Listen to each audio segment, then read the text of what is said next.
Line here, so I'm taking a small break from SC2VN for a little bit, and I'm playing this game, Forget Me Not. I think this game might be a dating sim, where these two characters, I think, might end up together, or were together, or something. I think they're gay. One of them's gay, one of them might not be, but there's gayness involved, if I'm correct. So I decided I'm gonna play it. Okay. So, let's start the game. Start game. I never knew what it was like to have a friend. Emo. To have someone by your side, to support someone, to be supported. I never knew the feeling. For practically all my life, I was alone in a world that only consisted of myself. I didn't want to let anyone in. And because I pushed everyone away, I lacked a single friend. Yeah. In a cold, isolated world of myself. Wow. This is a great start. But as time passed on, that world of mine changed. It was when I was about 13. I used to look at the stars in the night sky.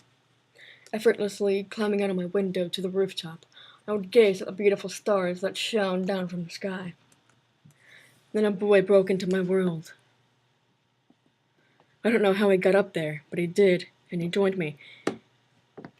If he got out there the same way that whoever this is, can that be considered breaking and entering? Because, what the fuck is he doing there? I don't know how he got up there, but he did, and he joined me. We looked at the stars together. We don't know each other, but we didn't know each other, but we talked for some time. It was a surreal feeling. Sometimes I wonder if it really happened, or if it was just a figment of my imagination.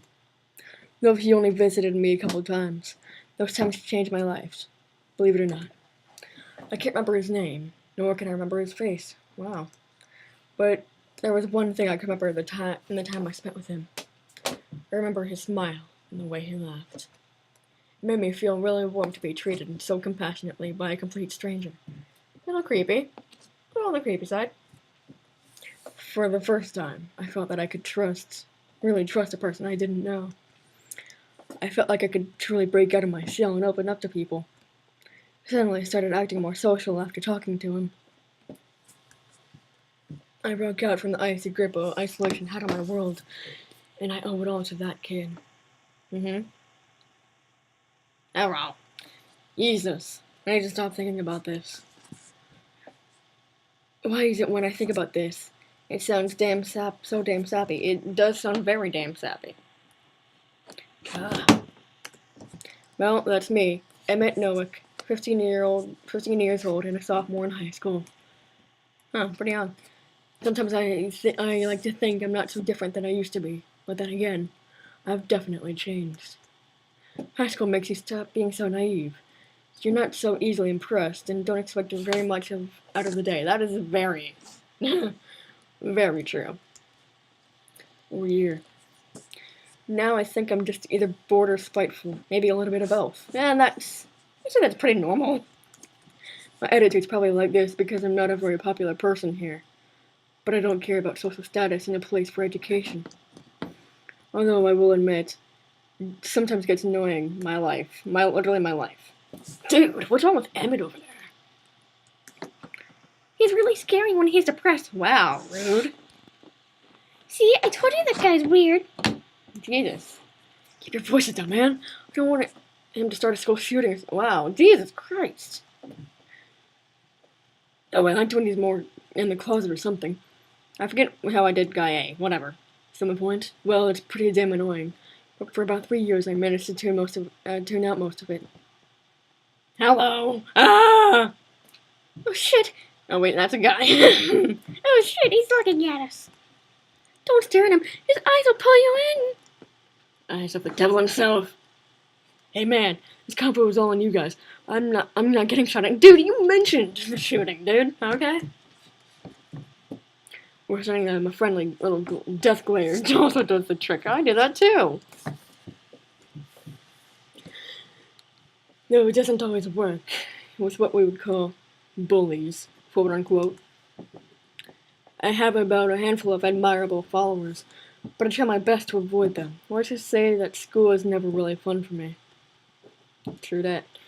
Especially for a physically inept person like me. Physically how? When I was younger, I'd take some excruciating beatings from some bigger guys.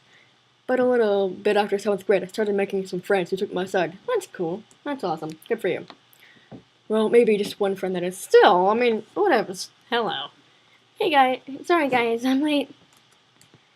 Mr. Dubois. Yes, indeed you are, Sky. Take a seat, Sky Eye. Oh, sweet, you're not gonna mark me off, Mr. Dubois? Mr. Dubois. Ha! Ha ha! You're a funny student, Sky Eye. Very funny. I'm gonna just say her name like that. Yeah, but no. This is good. Wow. This is going on your record. Some students chuckle in the background, including me. Mostly because of Mr. Dubois' sarcasm. But Sky Eye usually manages to make me laugh without trying. After I met that mysterious boy, I began the 7th grade school year. That's when I met Sky Eye. Sky Eye was the only person who would really talk to me. She was persistent enough, even though I wasn't exactly willing to talk to her. At first I found it annoying, but as time went by, we became good friends. She stood up for me and supported me all the way through. If not for Sky Eye, well, I really don't know what my Saturday's shape would look like. I really owe her a lot. You can't let anything slip, can you? Not at all. Sky Eye sighs and sits sluggishly in the empty seat in front of me.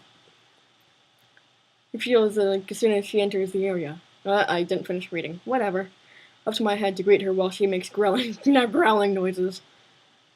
Run off a morning, I assume. Yeah, a great one. Mom's car refused to start on us again. Then when it finally drove, she had the audacity to buy lottery tickets at the speed station. I know that, okay? I know exactly what that's like. That is my life. Unless I force my mom to, because I don't drive. Unless I force my mom to not go anywhere. I laughed slightly, giving her a cheeky smile, and somehow empathizing with her situation. There have been some mornings where my mother is polishing her rifles. Rifles? What? Rifles? What? Making me late to school in the process. Rifles? What? How many? And why? There's not much I can say to continue the conversation, though, so I leave the thought alone and move on to something else that's been on my mind. We need our books today, right? That's been on your mind all day? Really? Okay. I changed the subject in a serious tone. Sky Eye suddenly stops up under my question. Actually, aren't we starting our project soon? Oh, those peoples. Ah! Crap, I forgot to do my homework over the weekend. Literally me. I assume we'll need our textbooks. I trail off, glancing at Mr. Dubois, who seems to be preparing to copy some papers. If I make a run for it, you can totally make a run for it. I could get my book quickly before class begins. Looking at Sky Eye, rummaging through her belongings, I see that Sky Eye must have the same mindset as me with her homework. So I wonder, do I have the time? It's quite a daring decision to make, but I need to do it quickly. I'm gonna take the time to save. In case I make the wrong decision. Save again. Saving again. Saving multiple times. Bitch. Okay, I'm gonna go get the book. I probably have enough time to spare. My locker isn't even that far away. If I'm lucky, Mr. Dubois will have trouble with the copy machine again. With that, I turn to Sky Eye. Be right back. Oh, and my homework is in my green folder if you want it. Not like we're cheaters or anything. Totally not cheaters. You can just use mine to look off of to copy yours down. Sky Eye's face begins to light up, but I turn away to dash to my locker. Run. Thankfully, Mr. Dubois doesn't see me. The hallways are pretty quiet, and I like the change of scenery. It's nice to have some peace and quiet every once in a while. As I count the numbers on each locker, I find my own locker in a matter of seconds. And of course, I find myself with a surprise, quote-unquote. You're gay, haha, penis, so creative. It's on a paper, it's not graffiti. I think they call this graffiti. Though graffiti is usually more artistic and expressive. Yeah. It doesn't deserve to be looked at fondly. It's definitely someone's idea of a joke. More importantly, someone who doesn't like me very much. Really? I couldn't tell. And if you're thinking, these aren't the bullies I was talking about earlier. This is by a more less intelligent group of admirers. So the bullies don't even do this. Okay. Thank goodness it wasn't a permanent marker this time. It was on a piece of paper. It wasn't even on your locker. You just taped a piece of paper to your locker. And peel off the notebook paper and crumple it up, sticking it inside my locker. I'll have to remind myself to throw it away later. I shuffle through some books in my locker to find my literature book. As I look up, however, I see something out of the corner of my eye. Well, more like someone. Dun dun dun! Hello. He's just a few lockers away from me, and oddly, I haven't seen him before. Is he new?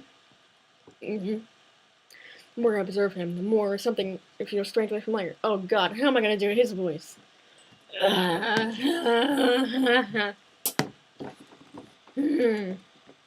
It's almost like his face. Yeah, it's the kid, dude. It's the other kid, you idiot. I can't put my finger on it for some reason. Shrugging the thought aside, I close my locker and it startles him. Okay, I'm just gonna go with whatever that sound was. He looks really petrified. I feel bad for practically doing nothing at all. Sorry, did I scare you? The guy just blinks for a moment and shakes his head. Red eyes? Wow, hello. Okay, so, red eyes. We're gonna continue this later. See you.